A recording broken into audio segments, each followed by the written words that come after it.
channel YouTube kesayangan kalian, Dwi Jendra University. Oke, hari ini kita akan berbincang-bincang dengan beberapa narasumber. Tapi sebelum itu, saya ingatkan dulu kepada seluruh pemirsa, jangan lupa subscribe dulu channel kita ini. Dan apabila ada beberapa hal yang ingin kalian bahas di sini, silakan kalian komen di kolom komentar. Oke. Soalnya kita sapa-sapa dulu para narasumber kita yang sudah dari tadi menunggu. Kali ini kita bersama ibu-ibu yang sangat spesial. Yang pertama ada Ibu Wakil Rektor 1 Dwi Jendra University, Ibu Dr. Firsya Winantari, STMT. Halo Ibu, disapa dulu pemirsanya. Halo, apa kabar? Semoga sehat selalu. Iya. Kemudian tidak kalah spesial juga, kita juga sudah bersama dengan Ibu Kaprodi Pendidikan Bahasa Inggris, Fakultas Keguruan dan Ilmu Pendidikan Dwi Jendra University, yakni Ibu Igusti Ayu Indah Triana Juliari, SPD MPD. Halo Ibu. Apa kabar? Iya. Di pertemuan kita kali ini rasanya ada sesuatu yang akan kita bahas atau sesuatu yang akan kita berikan informasi kepada seluruh pemirsa, tentunya hal-hal yang sangat penting dan sangat perlu mereka tahu juga ya, gitu ya. Kira-kira apa sih yang akan kita bahas kali ini? Ya, kalau kali ini kita rencananya ingin memaknai ya dunia yang tentang Hari Kebangkitan Nasional gitu. Oh iya, karena ini kan. Oh iya, tanggal 20 Mei ya, Kebangkitan Nasional. Jadi kita akan berbincang mengenai hal itu. Kira-kira apa saja sih yang perlu kita bagi dengan pemirsa kita di Jendra University. Oke, mungkin dari Ibu Indah dulu deh. Bagaimana sih pendapat Ibu mengenai Kebangkitan Nasional? Kebangkitan Nasional seperti yang kita ketahui sebelumnya ya, jadi itu berdiri karena ada organisasi ya, diinisiasi dengan adanya organisasi Budi Utomo ya pada tanggal 20 Mei 1908 ya. Jadi saat ini masih kita sering kita jumpai, kita lakukan upacara bendera dan sebagainya, itu kita peringati setiap tanggal 20 sebagai Hari Kebangkitan Nasional. Jadi makna Kebangkitan Nasional sendiri bagi saya itu adalah bagaimana kita sebagai warga negara Indonesia itu mampu mengisi kemerdekaannya, tidak hanya dalam bidang pendidikan, tetapi kesejahteraan ekonomi, sosial, dan juga budaya. Mungkin seperti itu Bu Devi ya. Mungkin sama juga maksudnya itu mengenang dunia perjuangan bagaimana pahlawan kita dulu, karena itu kan bukan sesuatu hal yang boleh kita lupakan kan.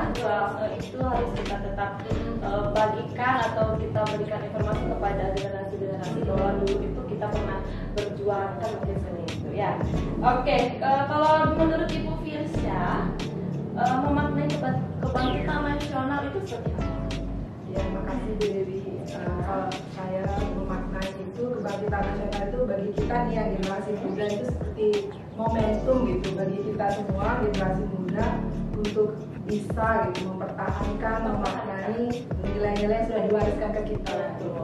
Jadi kita harus sama-sama berjalan seiring dengan perkembangan zaman, bagaimana supaya kita tidak tertinggal dengan bangsa-bangsa yang lain, selaras lah dengan perkembangan zaman. Jadi memaknainya seperti itu. Iya betul, jadi mempertahankan dari segala aspek begitu ya, dari ekonomi dan lain sebagainya ya.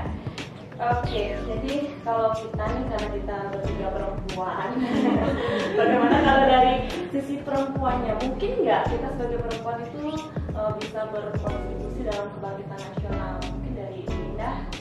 Ya, jadi berbicara mengenai perempuan ya, jadi perempuan itu mempunyai peranan penting ya dalam pembangunan nasional. Jadi sebelum kita mengarah ke pembangunan nasional itu sendiri, kita mulai dulu dari lingkungan keluarga yang terkecilnya. Jadi di sini saya mengambil 3 peranan utama sebagai seorang perempuan ya. Yang pertama itu perempuan itu adalah main education, jadi pendidik utama. Ya, jadi pendidik utama bagi siapa? Bagi keluarganya, utama bagi si anak sendiri.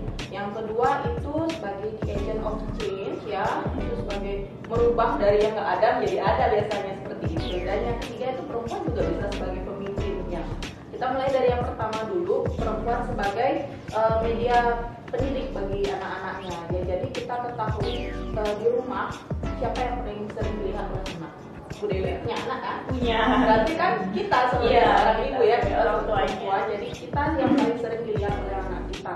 Ya malam kita ngobrol, kita ya menjalani hari-hari dengan anak ya. Iya. Anak itu akan apa ya, meniru, melihat dengan mudah meniru apa yang kita katakan, apa yang kita lakukan. Iya. Apalagi anak usia dini. Iya. Ibu Dewi punya anak usia dini mungkin ya di rumah, jadi Daya serapnya itu tinggi iya, ya. jadi di sana poin utama untuk anak itu belajar. Jadi dia biasa kita sebut dengan golden age ya, di mana anak itu dia di umur sekian dia itu paling cepat ya menerima pelajaran. Jadi kalau kita mengajarkan dia yang baik pasti akan ya diteruskan. Nah disinilah peranan ibu itu untuk memilah yang mana yang baik dan yang tidak baik. Ya jadi mulai dari keluarga dulu deh, dari anak-anak kita. Nanti baru kita menyekolahkannya itu gimana, nanti kan itu terserah pendidikannya karena bagaimana gurunya mengatur dia dan sebagainya. Itu yang pertama. Yang kedua itu perempuan itu zaman sekarang itu sudah berbeda ya, dengan berkembangnya zaman itu, seiring berkembang zaman juga peran perempuan juga berkembang ya. Jadi perempuan tidak bisa dibilang ngurus anak ya benar kan Cica ya, Ibu rumah tangga saya sudah nggak bisa sekarangnya. ya. Jadi sekarang pun juga ada kita kenal dengan istilah kesetaraan gender, gender equality ya. Jadi perempuan sudah banyak itu dia mengenyam pendidikan lebih tinggi. Ya seperti kita yang dulunya mungkin S1 melanjutkan S2, jadi sudah banyak perempuan sekarang menimba ilmu yang lebih tinggi. Jadi untuk apa? Yang memajukan pendidikan anak pertama dan juga nanti pembangunan. Jadi dari kecerdasan yang dimiliki oleh perempuan dan juga kepiawaiannya dia juga bisa nanti menjadi seorang pemimpin pastinya. Karena banyak juga di daerah-daerah yang ada di sekitar kita tuh pemimpinnya banyak yang perempuan juga Iya, ya. ada bupati perempuan ya. Kita nggak jauh-jauh deh, sekarang aja kita punya menteri perempuan ya, salah satunya Bu Sri Mulyani ya, Menteri Keuangan, dan juga Bu Retno, Menteri Luar Negeri ya, seperti itu. Dan juga Bu Mega pun pernah jadi presiden. Nah itulah peranan perempuan sebagai pemimpin dan di agent of change seperti itu. Jadi kalau kita sebagai perempuan itu jangan sampai bisa istilahnya dikalahkan oleh laki-laki seperti itu ya. Kalau kita perempuan yang sudah menikah tidak hanya bertugas untuk melahirkan saja, menyusui, memandikan anak, tapi masih banyak sekali yang bisa kita lakukan melalui pendidikan dan lain sebagainya. Ya, oke. Itu kalau dari sisi perempuan kebangkitan nasional. Kalau kita berbicara tentang pembangunan kesejahteraan masyarakat nih, misalnya Bu Ica, apakah bisa dikaitkan tidak kebangkitan nasional itu dengan kesejahteraan masyarakat? Ya, ini Bu Dewi, sekarang ini kan kalau kita lihat konsep dari pembangunan itu kan pemerataan, jadi melebur, tidak ada lagi gap atau jurang pemisah antara lapisan satu dengan lapisan lain. Jadi pembangunan itu secara merata juga ini dimaknai kebangkitan itu bisa dinikmati oleh seluruh lapisan, dari lapisan paling bawah sampai ke lapisan atas gitu. Jadi pemerataan pembangunan. Nah seperti tadi yang disampaikan oleh Bu Indah, salah satu bentuk pemerataan atau kebangkitan ini juga bisa dikaitkan dengan adanya peran-peran fungsi wanita dalam pembangunan. Jadi kalau dulu, kalau misalnya di suatu pekerjaan pembangunan itu kita mesti lebih menganggap gitu bahwa pria itu lebih mampu. Kan kalau kita lihat di pembangunan itu perempuan juga nggak kalah, banyak kok perempuan-perempuan yang menduduki jabatan penting dalam suatu proyek pembangunan. Dan ini sangat sudah umum kita lihat gitu. Jadi termasuk di dalamnya pemerataan yang tadi saya sampaikan itu bahwa tidak ada lagi antara cowok, perempuan atau laki-laki itu dibedakan dari sisi apapun, kecuali kalau memang dia sudah program melahirkan dan memang harus wanita, tidak bisa disetarakan gitu. Memang ada fungsi-fungsi yang memang harus peran wanita, program wanita, tetapi di sisi lain kita siap untuk bersaing ya. Oke, betul sekali. Menyambung dengan yang dibicarakan oleh Ibu Lisa, mungkin perempuan ini juga turut berkontribusi terhadap pembangunannya. Jadi perempuan itu juga layak diperhitungkan. Menurut Bu Ina memang benar seperti itu, atau kita sebagai perempuan yang sudah ngalah saja lah di rumah saja sebagai ibu rumah tangga, mendidik dan merawat anak di rumah, ngapain kita capek-capek mungkin gitu ya? Menurut Bu Ina bagaimana? Jadi menurut saya perempuan itu bukan kodratnya, memang sih kodratnya sebagai perempuan melahirkan, menyusui, membesarkan anak. Namun di sisi lain perempuan itu juga bisa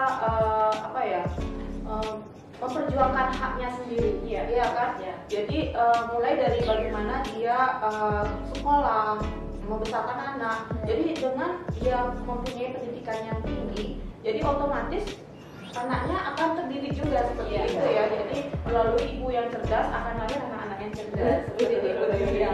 Jadi begini ya. Jadi sekarang wanita itu tidak bisa dipandang sebelah mata. Jadi peranan wanita itu juga bisa digunakan untuk seperti motivasi demi pembangunan nasional. Contohnya sekarang kan sudah ada perempuan yang bekerja membantu ekonomi keluarga. Jadi ada perempuan yang bekerja di kantoran, terus juga mereka bekerja membuka usaha sendiri, UMKM. Jadi di sanalah peranan seorang ibu atau perempuan itu dalam meningkatkan kualitas diri keluarga dan juga masyarakat. Jadi seperti itu. Jadi dengan adanya peranan perempuan itu, jadi pembangunan ya, tujuan pembangunan nasional mudah-mudahan akan tercapai, yang kesejahteraan sosial bagi seluruh rakyat Indonesia. Iya, betul sekali ya. Kita lebih mengerucut lagi, jadi dalam konteks pembangunan, karena Ibu itu kan memang di teknik arsitektur begitu mungkin ya. Bagaimana sih wujud kebangkitan nasional itu kalau kita bisa diimplementasikan dalam bentuk pembangunan nasional itu seperti apa sih? Ya, kalau kita lihat pembangunan itu kan bukan hanya sesuatu yang bisa bentuk fisik betul. Bukan hanya bentuk fisik gitu, bukan hanya sesuatu yang bisa kita lihat, bukan hanya sesuatu yang bisa kita pegang. Yang Bu Ina sampaikan itu adalah bentuk non fisik gitu ya, pengetahuan, kemudian pendidikan itu tidak terlihat secara fisik tapi kita rasakan. Kalau saat ini Bu Dewi, pemerintah itu sudah berupaya ada goal-goal yang dilakukan untuk memeratakan pembangunan, bukan hanya dari sisi fisik tetapi juga dari sisi ekonomi, dari sisi kesehatan. Dari sisi ekonomi misalnya kalau kita lihat pemerintah berupaya memberikan kredit lunak gitu. Lunak, jadi tidak hanya dinikmati oleh kalangan tertentu ya Bu Ina ya, jadi orang-orang yang misalnya berjualan di pasar juga bisa menikmati. Jadi ya salah satu upaya pemerataan ekonomi gitu, tidak hanya memberikan bantuan pada mereka yang tidak merata untuk semua lapisan. Kesehatan juga Bu Dewi ada ASKAS kan, ada KPS ya, betul. Jadi kita berhak dan semuanya fasilitas. Karena sekali lagi pembangunan itu bukan milik seseorang, semua rakyat Indonesia. Dari rakyat, untuk rakyat, oleh rakyat. Baik, sangat menarik sekali ya. Jadi pembangunan kebangkitan nasional itu bisa kita wujudkan atau implementasikan dalam bentuk pembangunan nasional yang merata, baik dalam dari segala segi ya, ibu-ibu ya. Terakhir deh, mungkin ada simpulan atau closing statement dari ibu-ibu dulu. Dari siapa duluan boleh? Bicara dulu, oke. Ya, bahwa sekali lagi Bu Dewi juga misalnya kebangkitan itu kita harus maknai sebagai suatu cara gitu untuk kita meningkatkan prestasi Bu Dewi. Jadi bagaimana kita harus bisa menyelaraskan diri dengan lingkungan, dengan pembangunan yang pasti tidak stagnan. Jadi terus berkembang. Kita harus bisa mengikuti itu, tentu saja sesuai dengan kerangka yang lebih baik gitu. Dan kita harus juga bisa beradaptasi bagaimana kita berkomunikasi dengan orang-orang global yang tentu saja akan sangat cepat pergerakannya gitu. Jadi jangan sampai kita ketinggalan, jangan sampai bangsa ini menurun kualitasnya seperti itu. Ya. Kalau dari Ibu Indah?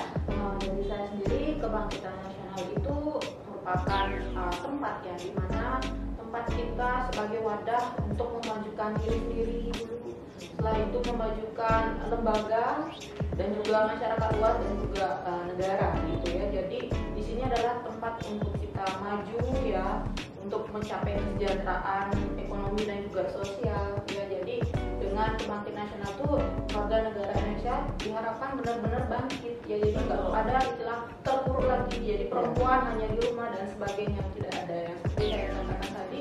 Jadi kebangkitan nasional harus dimaknai dengan mengisi kemerdekaan yang sudah pernah diperjuangkan sebelumnya oleh para pejuangnya. Baik, jadi memang pada akhirnya Hari Kebangkitan Nasional yang akan kita peringati tanggal 20 Mei ini mengingatkan kita semua, seluruh lapisan masyarakat Indonesia dengan berbagai macam suku, berbagai macam adat istiadat untuk menjadi satu lagi untuk mewujudkan kebangkitan nasional ya. Gitu. Baik, terima kasih Ibu-ibu sudah berbagi informasi kepada kami di sini. Mungkin nanti kita bisa bertemu di waktu yang mendatang ya. Baik semuanya, sekian dulu bincang-bincang kita pada kali ini. Semoga nanti kita bisa bertemu pada bincang-bincang selanjutnya. Selamat tinggal, bye bye.